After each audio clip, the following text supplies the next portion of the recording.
Hello बच्चों, in this question a force F is equal to k y I cap plus x j cap where k is a positive constant act on a particle moving in xy plane starting from the point 3, 5. The particle is taken along a straight line to 5, 7. The work done by the force F. So जो work done होता है that is F dr, right? For a variable force we take the integration.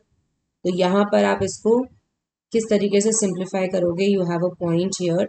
सो देखो, हम यहाँ पर work done को components में अगर सिंप्लीफाई करते हैं तो वर्क डन विल बिकम के, यहाँ पर कांस्टेंट बाहर ले लिया मैंने, वाई आई कैप प्लस एक्स जे कैप डॉट.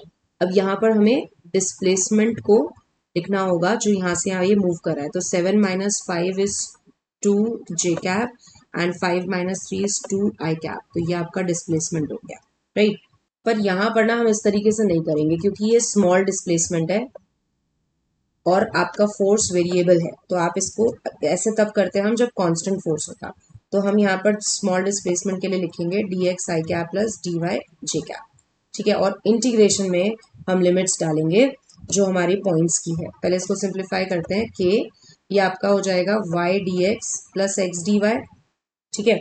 और ये जो क्वांटिटी है इसको आप अगर इनवर्स प्रोडक्ट रूल लगाओ तो ये बेसिकली आपका एक्स वाई हो जाता है.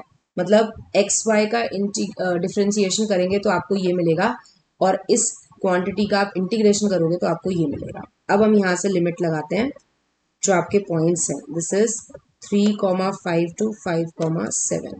तो यहाँ से मेरे पास आ जाता है के मल्टीप्लाइड बाय एक्स की लिमिट डालेंगे 5, ये आपका आ गया 7 इंटू 5 माइनस 3 इंटू 5, ठीक है. इसको आप ऐसे भी समझ सकते हो, the derivative of x y is x d y plus y d x, जो मैंने बोला ये इनवर्स ऑफ प्रोडक्ट रूल. तो इसको सॉल्व करेंगे, ये आ जाएगा 35 माइनस 15 दैट इज 20 के. So the correct answer here is option number 3. Thank you.